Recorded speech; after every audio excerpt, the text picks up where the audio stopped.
प्रातः क्लास चल रहा था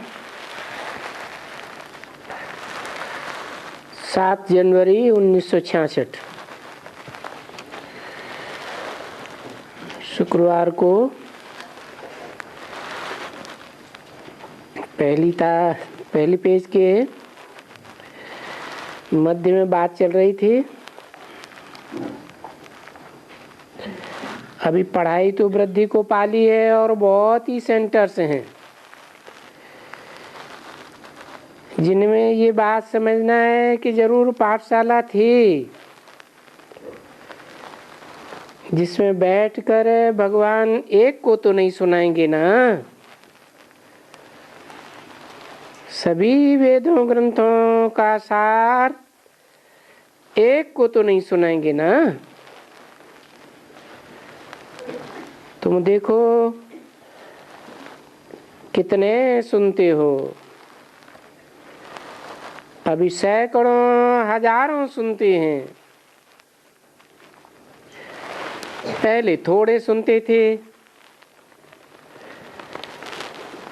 अभी आहिस्ते आहिस्ते बहुत होते जाते हैं। कौन बहुत होते जाते हैं? भगवान को सुनने के लिए। और कौन सुनेंगे भगवान को? भगवान अपने बच्चों को सुनाएंगे और किसको सुनाएंगे? यूं बच्चे तो सभी हैं, सभी बच्चों को सुनाना है। तो सभी बच्चे इकट्ठे कैसे पाठशाला में बैठ सकते हैं?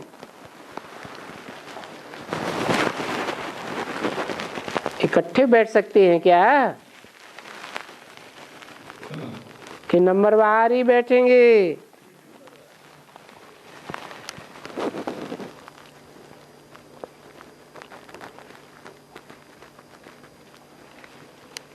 तो बोला यूं बच्चे तो सभी हैं, सभी माने 500 करोड़ भी बच्चे हैं, परंतु सब इकट्ठे नहीं बैठ सकते। तो कहते हैं कि नहीं, जो आ करके पहचानते हैं, क्योंकि नंबरवार ही पहचानेंगे, सब एक साथ तो नहीं पहचानेंगे, क्योंकि पहचानना तो है ना। पहले पहले तो एक दो को पहचानते हैं,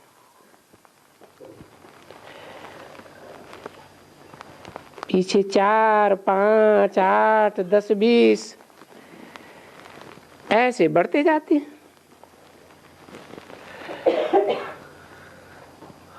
क्योंकि बाप समझाते किसको हैं?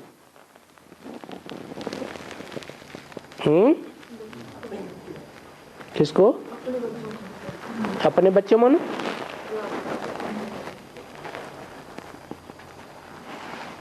समझाते हैं आत्माओं को, जो आत्मिक स्थिति में स्थित होते हैं, आत्मा बनने की प्रैक्टिस करते हैं। देह अभिमानियों को तो नहीं समझाते। प्रजापिता ब्रह्मा द्वारा किसको सुनाते हैं? तो ये हो जाती है ब्रह्मा मुख वंशावली ब्राह्मण और ब्राह्मणों की पाठशाला। नहीं तो पाठशाला में कौन बैठते हैं? भक्ति मार्ग में पाठशाला में तो बहुत मनुष्य हैं, परंतु पाठशाला में खास बैठते कौन हैं?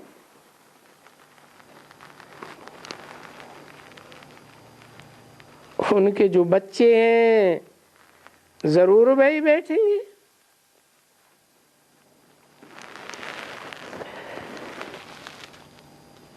तो बाप बैठ करके समझाते हैं कि बच्चे जो मुझे जानते हैं कि बरोबर बाप बैठ करके समझाते हैं कि मैं तुम सभी पतितों को पावन बनाने वाला हूं।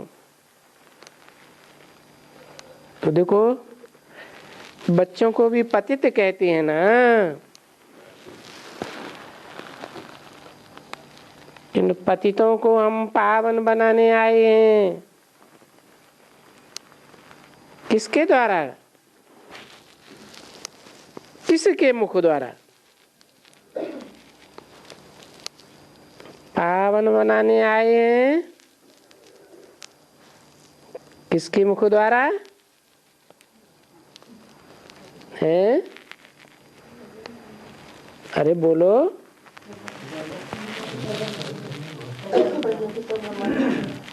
ब्रह्मा द्वारा या प्रजापिता ब्रह्मा द्वारा? प्रजापिता ब्रह्मा मुख द्वारा पतितों को पावन बनाने आए हैं।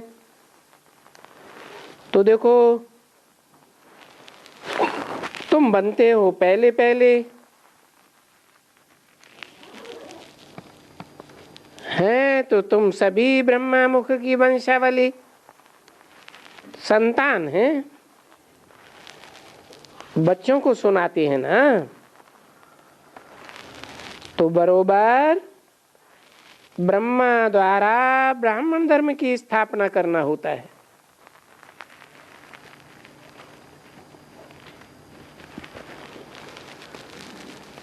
जैसे क्राइस्ट द्वारा क्रिश्चियन धर्म,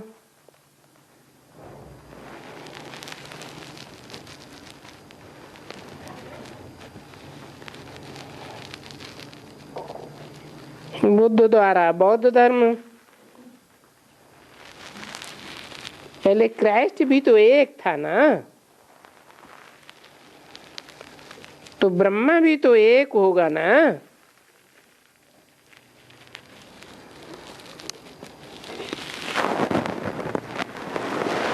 ब्रह्मा एक का नाम है या अनेकों के नाम है? ब्रह्मा तो अनेकों के नाम है, परंतु अनेकों के द्वारा धर्म स्थापन हुआ होगा ब्राह्मण धर्म, या एक ब्रह्मा के द्वारा स्थापन हुआ होगा? पीछे देखो कितना बने हैं, वो कैसे बने? वो तो ऊपर से आते हैं। कौन है? वो और धर्म वाली आत्माएं जो हैं, और उनके धर्म पिता भी कहाँ से आते? ऊपर से आते हैं। 1, 2, 4 को बैठ करके शिक्षा देते हैं।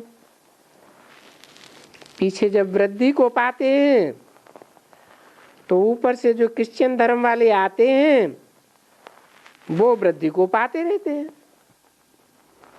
और यहाँ फिर क्या होना है? यहाँ जो पतित शूद्र धर्म वाले हैं उनको पहले बैठ करके ब्राह्मण धर्म वाले बनाते। ये कोई ऊपर से नहीं आते हैं। कहाँ से आते?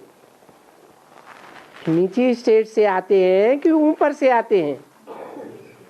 नीचे से आते हैं। तो उनको पहले बैठ करके ब्राह्मण बनाते हैं।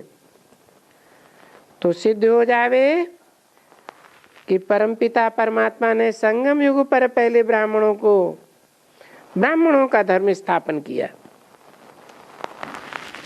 पीछे उन ब्राह्मणों को ब्रह्मा के कुमार और कुमारियों को बैठ करके सुनाया।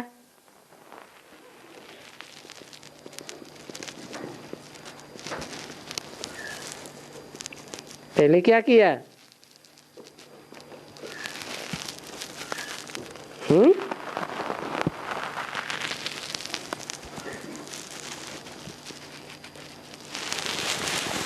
पहले ब्रह्मा द्वारा ब्राह्मण धर्म के स्थापना की, बाद में उन ब्राह्मणों को,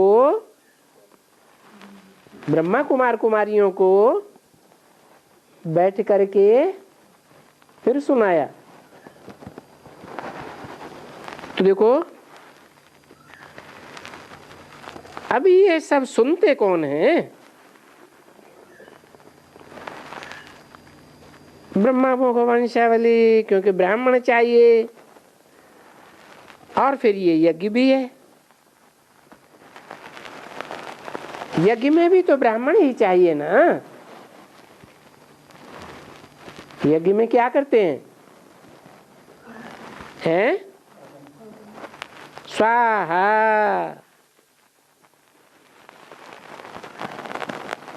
स्व को अर्पण करते हैं ना।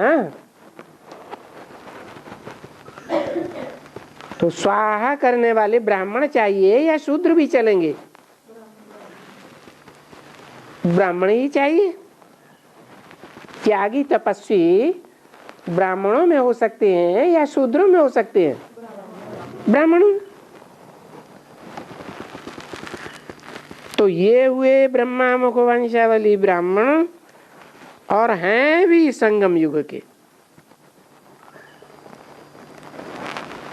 ये ब्राह्मण संगम युग के, और भक्ति मार्ग वाले ब्राह्मण कहाँ के? कलयुग के या द्वापर युग के।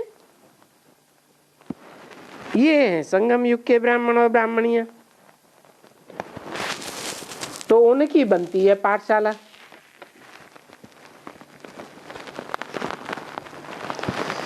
उनको बैठ करके समझाते हैं। पहले पहले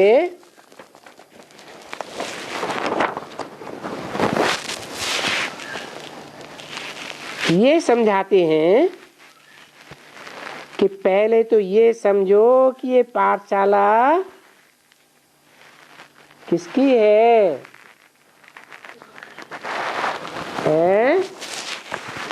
भक्ति मार्ग में पाठशाला किसकी होती है? अरे भक्ति मार्ग में जो भगवान की पाठशाला समझते हैं, वो कौन भगवान की पाठशाला समझते हैं? हैं? दूसरों?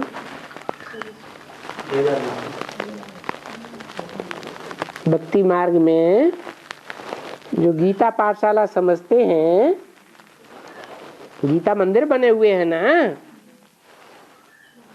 तो किसकी पाठशाला समझते हैं? कौन भगवान? कृष्ण भगवान की पाठशाला समझते हैं। तो ये समझना है कि कृष्ण की गीता पाठशाला है या शिव भगवान की गीता पाठशाला है। ये बात भी तो समझाते हैं ना। कृष्ण बच्चा जिसको भगवान समझ करके पूजा करते हैं, उस बच्चे की गीता पाठशाला है, बच्चा बुद्धि की गीता पाठशाला है, या कोई समझू सयाने की गीता पाठशाला है? भगवान बच्चा बुद्धि तो नहीं होगा। तो जरूर सार समझाता हूं। और सार भी किसका समझाया जाता है? हैं? सार भी उसका समझाया जाता है जो उन शास्त्रों में कुछ भी नहीं समझते हैं।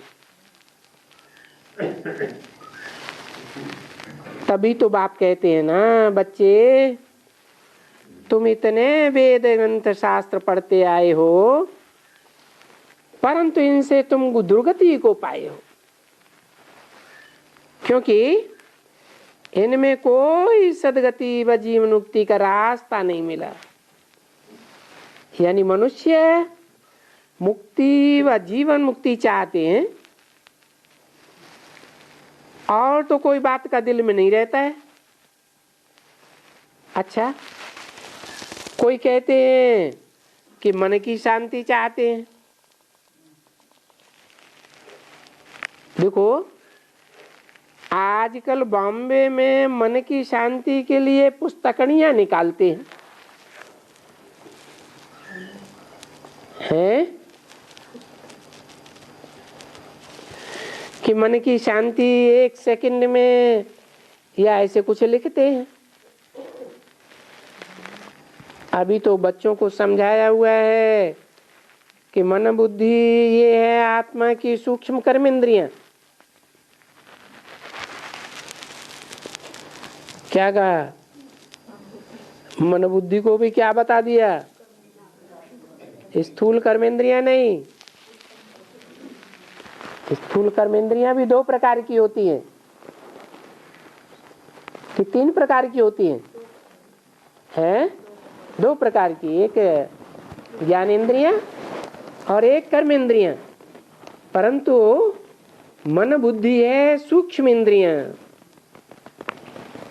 ये सूक्ष्म कर्मेंद्रियां हैं,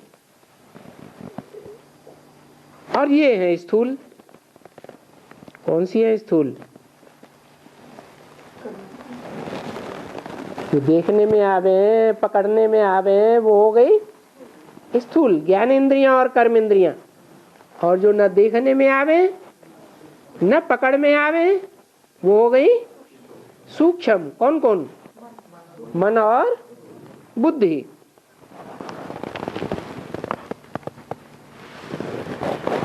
अभी मन ये क्या है? मन सो तो है आत्मा। ऐसे क्यों नहीं कहा जाए कि आत्मा शांति चाहती है?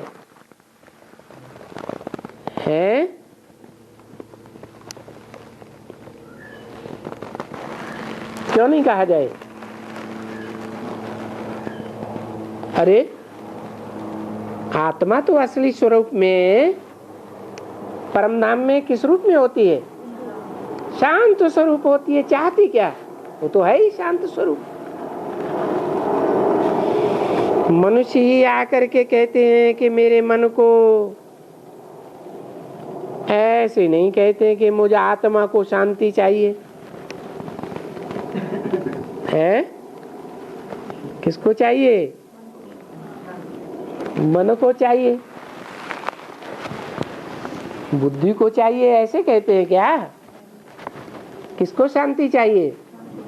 मन को शांति चाहिए। क्योंकि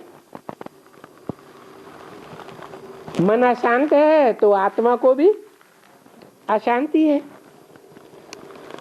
आत्मा में जो मन है वो अशांत रहता है। क्योंकि जो कहावत होती है, दोहे में वो सब कहते रहते हैं, समझते कुछ नहीं है। पत्थर बुद्धि है ना क्या? तो बाप बैठ करके समझाते हैं कि मन शांति नहीं चाहता है, आत्मा चाहती है। क्या कहा? मन नहीं चाहता है शांति है? आत्मा ही मन है।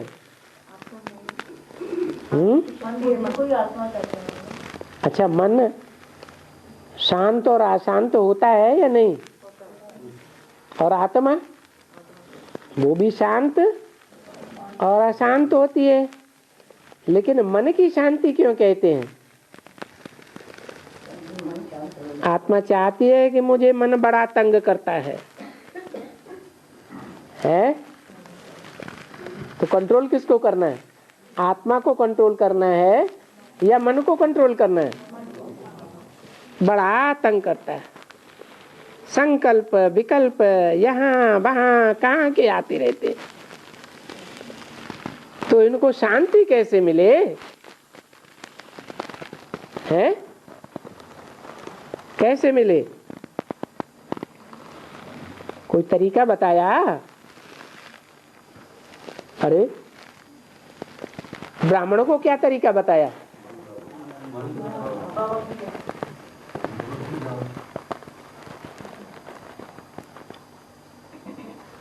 बाबा की याद न करें,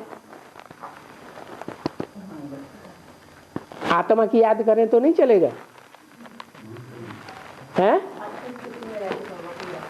आत्मिक स्थिति में रहें तो नहीं चलेगा। अभ्यास की बात है ना। लेकिन अकेले अभ्यास से भी कुछ नहीं होता। अभ्यास के साथ साथ ज्ञान भी चाहिए। क्या ज्ञान चाहिए? ये ज्ञान चाहिए कि मन कब शांत होता है, हैं? 4 युग हैं। सतयुग त्रेता में तो मन शांत ही रहता है, वहाँ शांति भी है और सुख भी है, क्योंकि आत्मिक स्थिति है। अशांत कब होता है? जब द्वैत आता है। द्वापर द्वैतवादी युग आने से अशांति हो जाती है, दो बातें आ जाती हैं। एक नहीं, कितनी अनेक बातें। 2 में 4, 4 में 6, 2 धर्म, 2 मतें, 2 कुल, 2 राज्य। तो इनको शांति कैसे मिले? जब बाप आते हैं तो बताते हैं शांति कहाँ मिलती है। द्वापर कलयुग में शांति मिलती है, या जब बाप संगम युग में आते हैं तब शांति का रास्ता बताते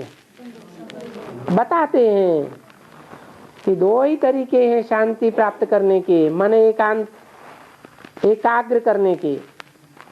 एक तो अभ्यास, बार बार आत्मिक स्थिति की याद का अभ्यास, और दूसरा बाप बताते हैं कि अब अंतिम समय है, सबकी महामृत्यु का समय है, सबको वापस घर जाना है, आत्मलोक में जाना है, जहाँ सब आत्मिक स्थिति में स्थिर रहते। यहाँ इस दुनिया में द्वापर कलयुगी जो तामसी दुनिया हो गई, इसमें मन शांत नहीं रह सकता। अभी आत्मा के मन को शांति कौन देवे? है जिसको सृष्टि चक्र के आदि मध्य अंत का पूरा ज्ञान हो, वो ही दे सकता है। मनुष्य मात्र को तो ये ज्ञान है ही नहीं। मनुष्य मात्र में भी जो पहला सतो प्रधान पत्ता है, उसको ही ये ज्ञान नहीं है। अरे पत्ते की बात छोड़ो, उस पत्ते को भी जन्म देने वाला बीज बाप,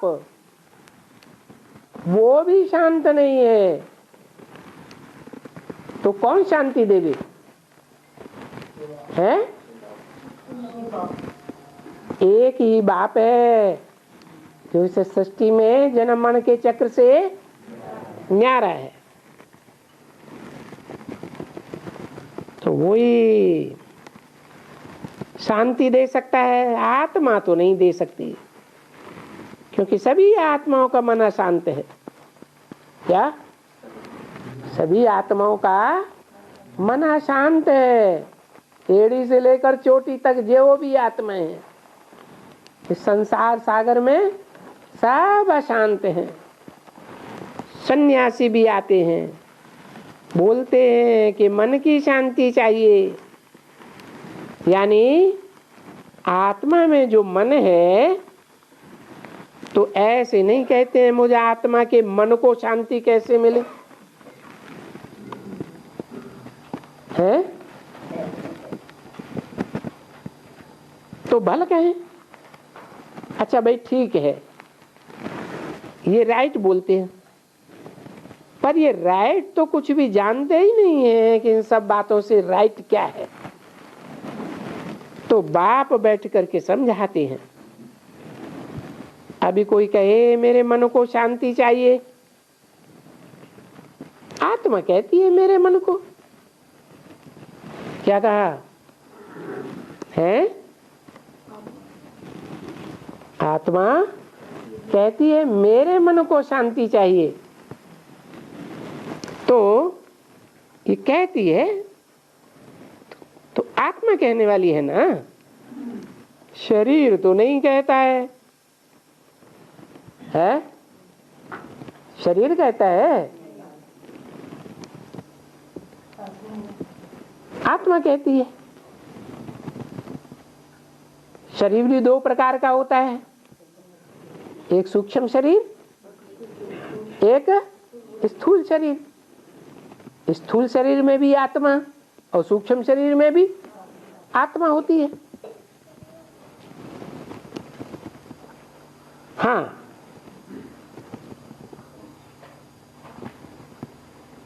आत्मा निवास करती है। शरीर के अंदर तो मन नहीं है,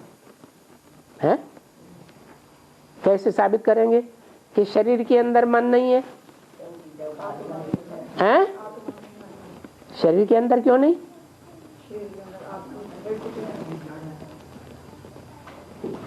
गर्भ में बच्चा होता है, 2-4 महीने का होता है, तो उसमें आत्मा होती है, मन होता है? नहीं होता। उसमें भी, उस शरीर में भी मन कहो, बुद्धि कहो, आत्मा कहो, बाद में प्रवेश होती है या पहले से ही होती है? बाद में प्रवेश करती है। तो शरीर में तो मन नहीं है, ये है आत्मा में मन। अभी आत्मा जो पतित बनी हुई है, क्योंकि कहा ही जाता है पतित आत्मा अशांति में है और पावन आत्माएं शांत में है। क्या अंतर बताया? जो पतित आत्माएं हैं, तामसी आत्माएं हैं, वो अशांति में है, और पावन आत्माएं, सात्विक आत्माएं शांति में है। भारत में जब भारत पावन था, तो जो भी आत्माएं थी, वो सतयुग में हो या निर्वाण धाम में हो, शांत थी या अशांत थी? शांत थी।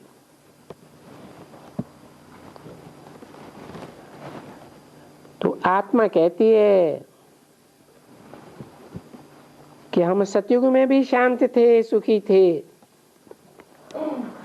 और हम आत्माएं जब अपने निर्वाण धाम में थे तो वहां भी शांत थे, यानी हमारा मन शांत था। ऐसे कहेंगे ना?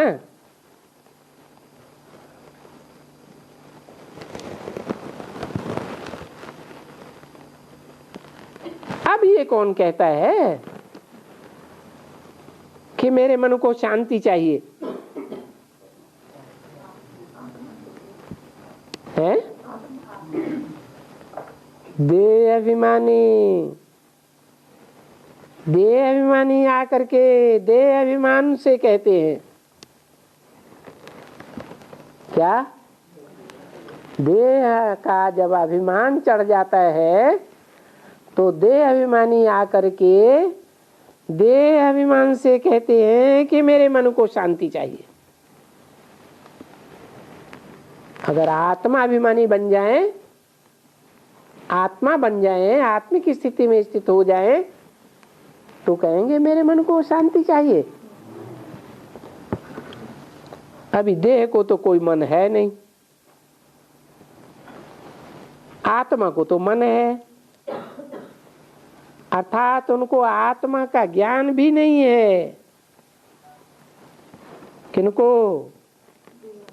देह अभिमानी मनुष्यों को देह का ज्ञान है कि मेरे को शांति चाहिए। अरे मेरे में तुम जो शरीर हो वो कहते हो ना, तुम ऐसे तो नहीं कहते हो मेरी आत्मा को शांति चाहिए। शांत आत्मा अर्थात आत्मा ही है ना। आत्मा अशांत हो गई है, ऐसे ही कहेंगे। कैसे अशांत हो गई? अपने को देह समझा तो अशांत हो गई। सत्युग त्रेता में अपन को आत्मा समझते थे, इसलिए अशांति की कोई बात थी नहीं। तो मन अशांत हो गया है, हो तो कहते ही नहीं है। आर्गन के लिए थोड़ा ही कहना चाहिए कि मन अशांत हो गया है। तो पहले पहले तो शांति का ही बताना चाहिए कि शांति तो चाहिए ही आत्मा को। उसकी आत्मा में जो कर्मेंद्रियां हैं, मन बुद्धि, वो अशांत हैं।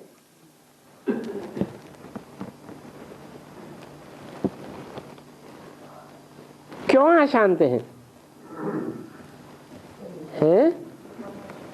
क्योंकि ये रावण का राज्य है, इसलिए अशांत है?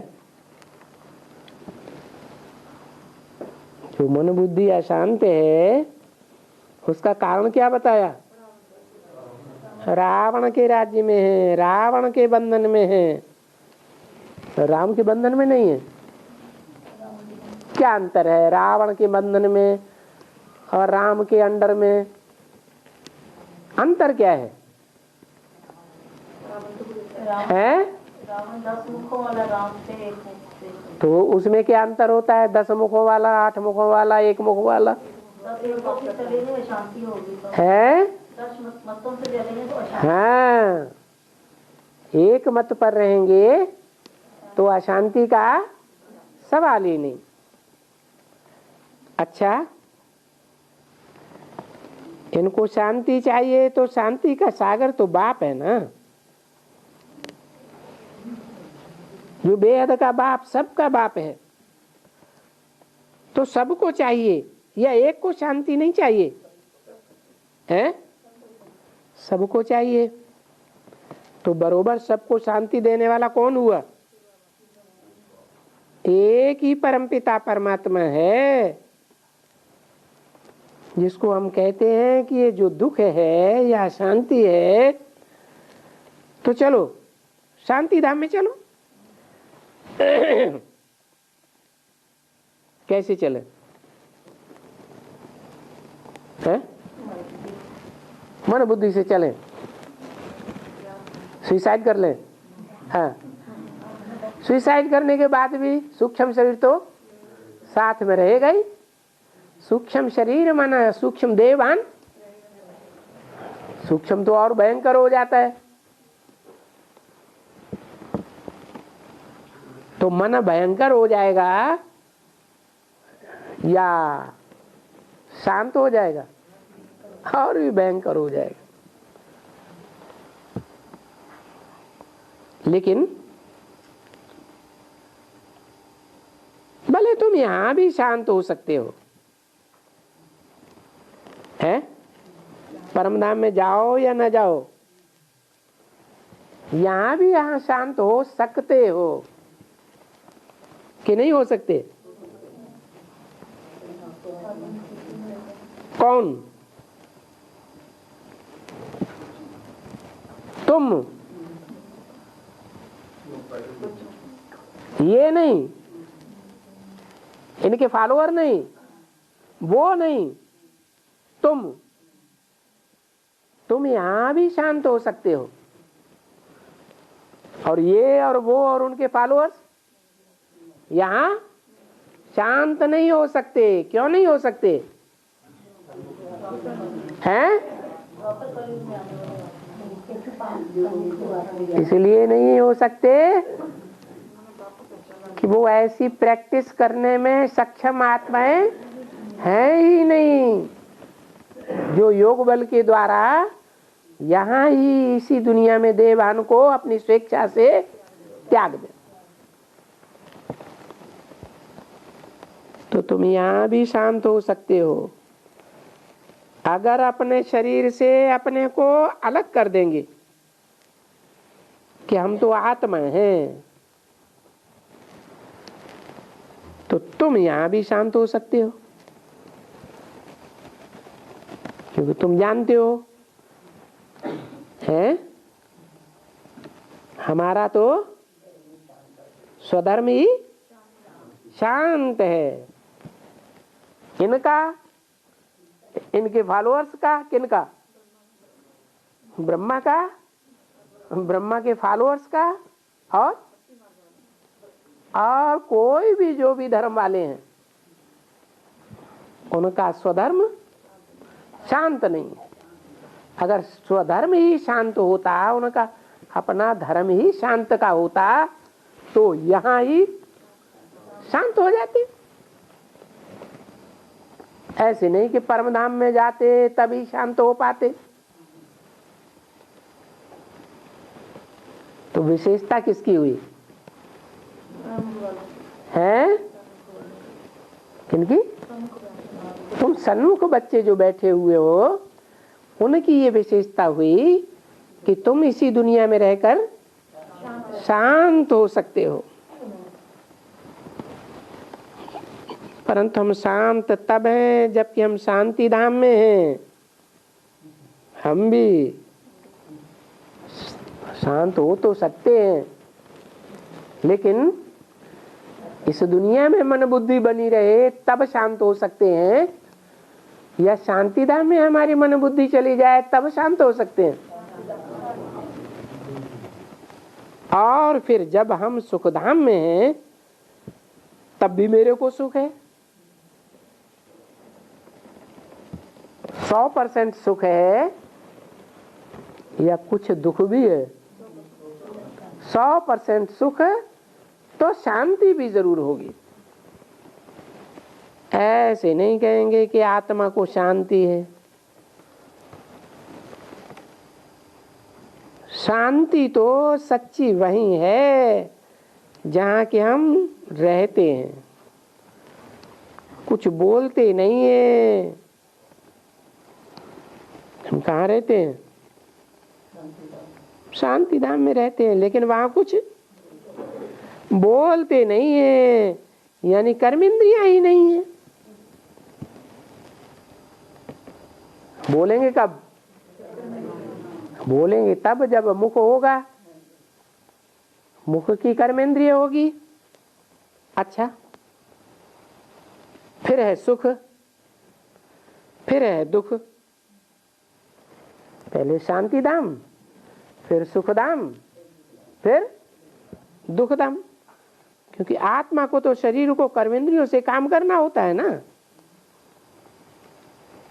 हाँ, ये जरूर है कि आत्मा को वहां शांति भी है और सुख भी है। कहाँ? सुखधाम में। ऐसे भी कह सकते हैं, परंतु वास्तव में ला मुजीब वो शांति धाम, वो सुखधाम,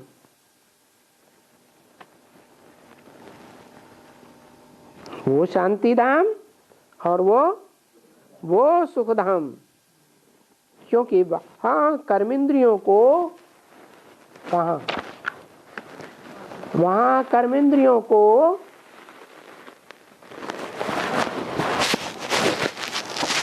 कोई काम नहीं करना पड़ता है। कहा? शांति धाम में कोई काम नहीं करना पड़ता है, और सुखधाम में भी कोई काम नहीं करना पड़ता है। ज्ञानेंद्रियों को कुछ काम करना पड़ता है कि नहीं? कहाँ? सुखधाम में ज्ञानेंद्रियों से सुख लेते हैं कि नहीं? सुख लेने का काम करना पड़ता है कि नहीं? तो वहां शांति भी है, सुख भी है। कहाँ? सुखधाम में। क्योंकि स्थूल में, स्थूल कर्मेंद्रियों को वहां कोई काम नहीं करना पड़ता है। यहाँ शांति है तो पेट के लिए स्थूल कर्मेंद्रियों को भी माथा मारना पड़ता है। यहाँ अशांत है तो दुख है, तो दुख को फिर कहा जाता है अशांत। दुख है तो अशांति है या नहीं है? है? जहाँ दुख है वहाँ अशांति जरूर है, और सुख में तो शांति है ही जरूर। तो अब ये सब चीज कितने में मिलते हैं? मन को चाहिए ना। यानी आत्मा कहती है मेरे मन को शांति चाहिए। बोलते हैं हाँ बेहद की शांति, तो शांति तो 1 सेकंड में मिल सकती है। अगर थोड़े समय के लिए शांति, तो ये तो तुम अपने स्वधर्म को याद करो। क्या है स्वधर्म? हम आत्मा ज्योति बिंदु, हम आत्मा शरीर नहीं, आंख नहीं, कान नहीं, मुख नहीं, हाथ पांव नहीं, कोई इंद्रिय नहीं। हम आत्मा स्वधर्म, आत्मा, हमारा आत्मा ही स्वधर्म है। स्वधर्मे क्या कहते हैं गीता में? स्वधर्मे निधनम से यह श्रेष्ठ तब है, शरीर छोड़ना या मृत्यु श्रेष्ठ कब है? जब आत्म की स्थिति हो तो शरीर छोड़ना मृत्यु भी श्रेष्ठ है, और आत्म की स्थिति में नहीं है फिर भी शरीर छोड़ा तो बहुत भयंकर है। अंतमते सुगते हो जाएगी।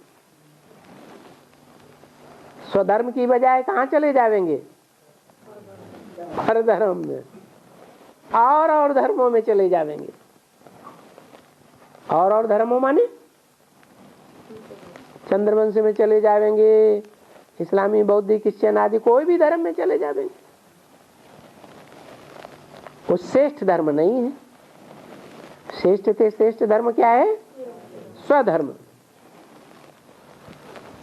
परंतु यहाँ रावण द्वारा दुख तो जरूर मिलना है। कहाँ है? दुखधाम में। स्वधर्म में थोड़ा समय टिक जावे तो जितना समय टिक जावेंगे उतना शांत। फिर भी सदा काल के लिए शांति तो नहीं हो सकती यहाँ। क्यों नहीं हो सकती? क्योंकि रावण का राज्य है। क्योंकि मनुष्य यहाँ विकर्म करते हैं। विकर्म अर्थात विपरीत कर्म करते हैं। रावण क्या सिखाता है? विपरीत कर्म करना सिखाता है। दुख देने का कर्म। वि माने विपरीत। प्रीति के कर्म नहीं सिखाता है, विपरीत कर्म से करना सिखाता है। वहां कोई भी कर्म तो होता ही नहीं है। कहाँ है? सुखधाम में कोई विपरीत कर्म नहीं होता है, और यहाँ सभी कर्मेंद्रियों से विपरीत कर्म हो जाता है। कौन कराता है? रावण कराता है। क्या विपरीत क्या प्रीत है? रावण ऐसा कौन सा कर्म कराता है जो विपरीत हो जाता है? हैं? इसलिए आत्मा दुखी होती है। आत्मा के मन को दुख होता है। जब मनुष्य कहते हैं मेरे मन, तो मनुष्य देवान में आकर के कहते हैं मेरे मन। अभी मन की शांति, वास्तव में अभी शांति चाहिए सारी दुनिया को।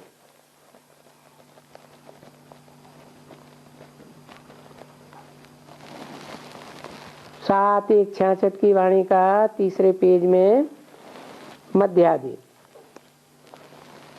कोई एक के मन को शांति हो तो कोई का काम नहीं चलता है। क्या कोई कहे कि हमारे मन को शांति हो गई तो काम चल जाएगा? क्यों? जो और आसपास वाले हैं वो अशांत जरूर कर देते हैं, दूसरा अशांत कर देंगे। अभी भी बैठे रहो, अच्छा कहाँ भी बैठे रहो, कोई न कोई आएगा आकर के कुछ न कुछ उल्टा सुल्टा बोल दिया और अशांति हो जाएगी। तो ये उल्टा सुल्टा क्यों बोलते हैं? हैं? कारण क्या है? क्योंकि रावण राज्य है, अनेकों की मत पर चलते हैं, इसलिए उल्टा सुल्टा बोल देते हैं। इसलिए यहां मन को शांति मिल ही नहीं सकती है। कहां? यहां दुख धाम में। वहां बैठे हैं तो वहां ही शांति है। कहां? सुखधाम में। वहां मनुष्य को कोई ऐसे आकर के अशांत करते ही नहीं है। कहां? सुखधाम में। आत्मा के मन को कोई दुख होता ही नहीं है। यहाँ आत्मा के मन को तो दुखाने वाली माया बैठी हुई है। वहां मन को अशांत भी नहीं करते, दुखी भी नहीं होते, मन शांत रहता है। मन सुख में रहता है या दुख में रहता है? सुख में रहता है। तो ये सुख और ये दुख है, कारण क्या हुआ है? वहां सुख और शांति और यहां इस दुनिया में दुख और अशांति। कारण क्या हुआ है? रावण को लंबा चौड़ा दिखाते हैं, देह अभिमान वाला। देह अभिमान वाला कैसे दिखाएं? छोटा सा दिखाते हैं तो देह अभिमान वाला देखने में आएगा, इसलिए कैसे दिखाते हैं? लंबा चौड़ा। राम को छोटा दिखाते हैं। रावण को अनेक सिरों वाला दिखाते हैं और राम को एक सिर वाला दिखाते हैं। क्यों? क्योंकि राम की है एक मत और रावण की है अनेकों मत है। अभी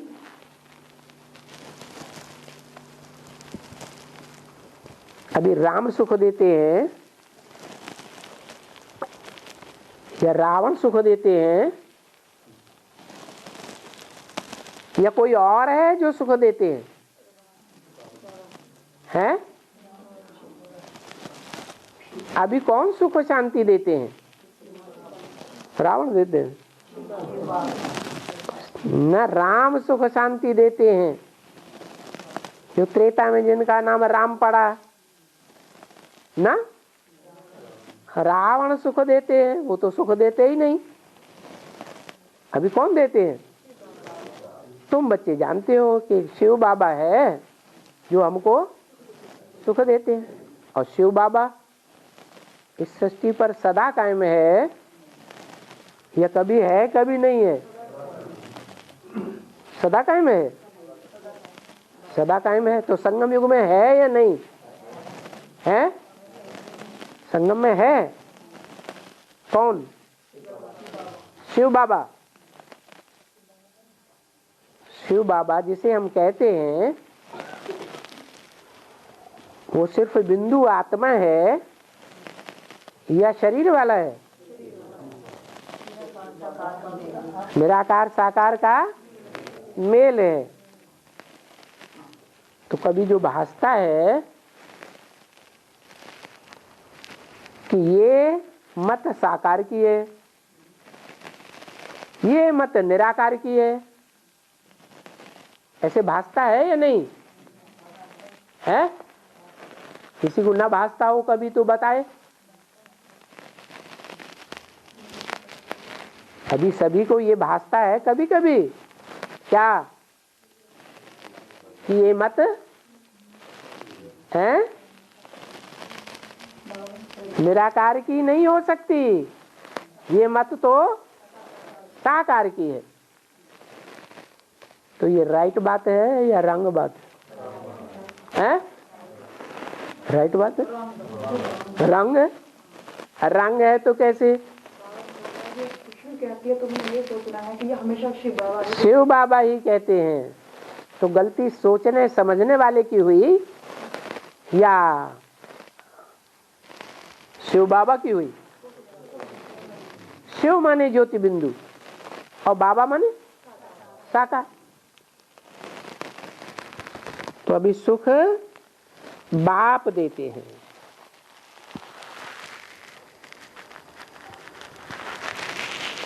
कभी भी कोई सत्युग में नहीं कहेंगे मुझे मन की शांति चाहिए या मेरे मन को शांति चाहिए, वो भी नहीं कहेंगे, क्योंकि वहां सुख भी है तो शांति भी है और यहाँ अशांति भी है तो दुख भी है। परंतु ये तो ला है ना, जब दुख है तो जरूर अशांति है, सुख है तो जरूर शांति है। तो जरूर ये सुख और शांति है ही सतयुग में। यहाँ तो है ही दुख और अशांति। अभी दुख और अशांति तो सारी दुनिया में है? कोई दुनिया का ऐसा हिस्सा है जहाँ दुख और अशांति ना हो? है? अभी इस दुख अशांत को शांत, सुख और कौन बनावे? तो देखो है ना बरोबर, भगवान के बगैर यानी बाप के बगैर ये सुख का वर्षा, शांति का वर्षा कोई दे ही नहीं सकता है। बाप ने वर्षा दिया और ये बाप तो है ही रचयिता का सुख और शांति की दुनिया का, तो वो ही रचेगा स्वर्ग है। वो ही क्यों स्वर्ग रचेगा? दूसरा कोई क्यों नहीं रच सकता है?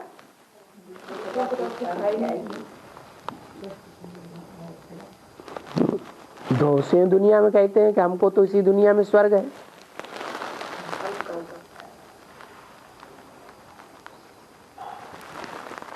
क्योंकि एक बाप ही है जो सदा सर्वदा के लिए स्व स्थिति में रहने वाला है, वो ही स्वर्ग का निर्माण कर सकता है।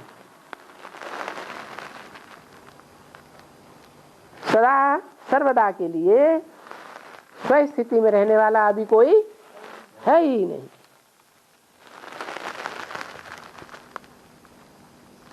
तो स्वर्ग में तो है ही शांति, सुख, पवित्रता, सब कुछ है। और ये तो रावण राज्य है, इसलिए दुख है। फिर ये समझाना होता है ना। अच्छा अभी कैसे समझावें?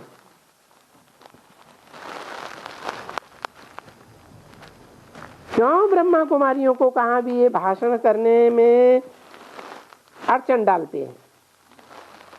भाषण क्यों नहीं करने देते हैं? क्योंकि तुम तो हो गीता के समझाने वाले हैं। तुम कह सकते हो मुझे गीता के उपदेश देना है। क्या कहा? तुम ये कह सकते हो खास हैं? हमारा एक ही धर्म ग्रंथ है, हमारा एक ही धर्म है, एक ही धर्म पिता है और एक ही समय पर आता है। कौन सा धर्म ग्रंथ है? गीता। तो गीता के उपदेश देना है, गीता पर समझानी देनी है, तो कभी कोई मना नहीं करेंगे, मना कर ही नहीं सकते। क्या? क्यों नहीं मना कर सकते? अगर वो कहें कि तुम ऐसे कहते हो, गीता में ऐसे कहा है,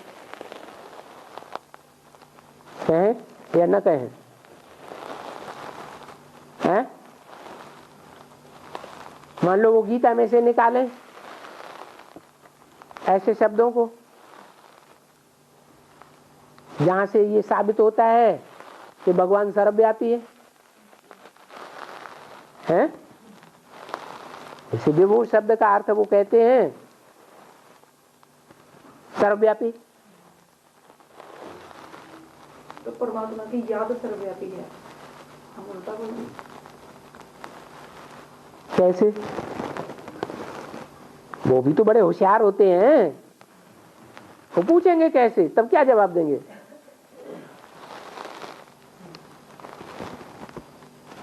गीता का उपदेश सुनने के लिए तो मना नहीं करेंगे।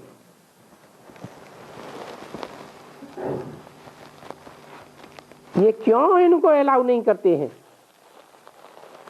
लोग कहेंगे गीता का उपदेश देते हैं तो अलाउ करना चाहिए ना। देखो जैसे बॉम्बे में वो प्रेम कुटी है, बहुत ही ऐसे स्थान हैं जहाँ साधु संत महात्मा बाहर से कोई भी आते हैं तो या तो जो उनके हाल बने हुए हैं, कोई प्राइवेट है, कोई का अपना अपना बनाया हुआ है, बहुत है। ये भारत भवन है, ये इनका बनाया हुआ है, कोई बड़ा हाल मिलता है। किसी भाई ने कहा